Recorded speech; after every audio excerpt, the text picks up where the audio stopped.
యాదగిరిగుట్ట మున్నూరు కాపు సత్రం ఆధ్వర్యంలో పెద్ద ఎత్తున శ్రీ లక్ష్మీ నరసింహస్వామి వారి కళ్యాణం నిర్వహించారు. 108 మంది దంపతులతో సుదర్శన నరసింహ హోమం నిర్వహించారు.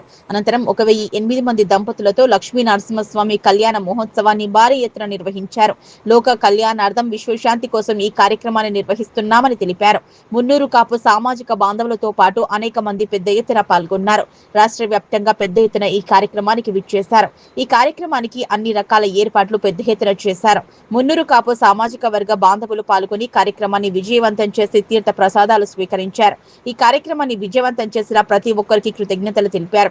ఈ కార్యక్రమంలో మాజీ శాసన మండలి చైర్మన్ నీతి విద్యాసాగర్, రాజ్యసభ సభ్యులు వద్దిరాజు రవిచంద్ర, మాజీ రాజ్యసభ సభ్యులు వి హనుమంతరావు, ఎమ్మెల్సీ మాజీ పూల రవీందర్, ఆకుల లలిత, మాజీ MLC Poola Ravinder, doctor Punjala Vinay Kumar, MLC Teenmar Mallanna, Aler శాసనసభ్యులు Beerla Ailaiah, TPCC state general secretary Rudra Santosh Kumar, పలువురు Srinivas, Pothamsetty, Anil Kumar, Puppala Narsimhulu, Sangani Rajinikanth, TMK JF state president Kotha Laxman Patel, Telangana Munnuru Kapu జర్నలిస్టుల ఫోరం రాష్ట్ర కోఆర్డినేటర్ తూడి జనార్దన్, కుమారస్వామి, ఆవుల సురేందర్, మున్నూరు కాపు ఫస్ట్ సభ్యులు తదితరులు పాల్గొన్నారు. ఈరోజు మున్నూరుగా భవన్లో ఏదైతే కార్యక్రమం మనం నిర్వర్తించడమో దానికి 100కి 100 సక్సెస్ అయింది.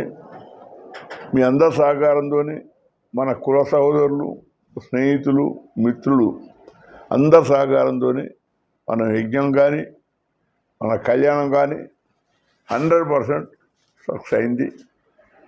ఎవరైతే సహాయానికి సహకారం చేసిన అందరూ కూడా హృదయపూర్వక నమస్కారాలు తెలియపరుస్తున్నాం.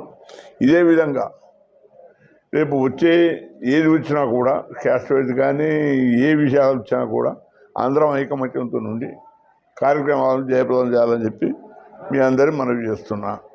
దీనికి సహకరించిన ప్రతి ఒక్కరికి కూడా అందరికీ హృదయపూర్వక నమస్కారాలు తెలియపరుస్తున్నాం.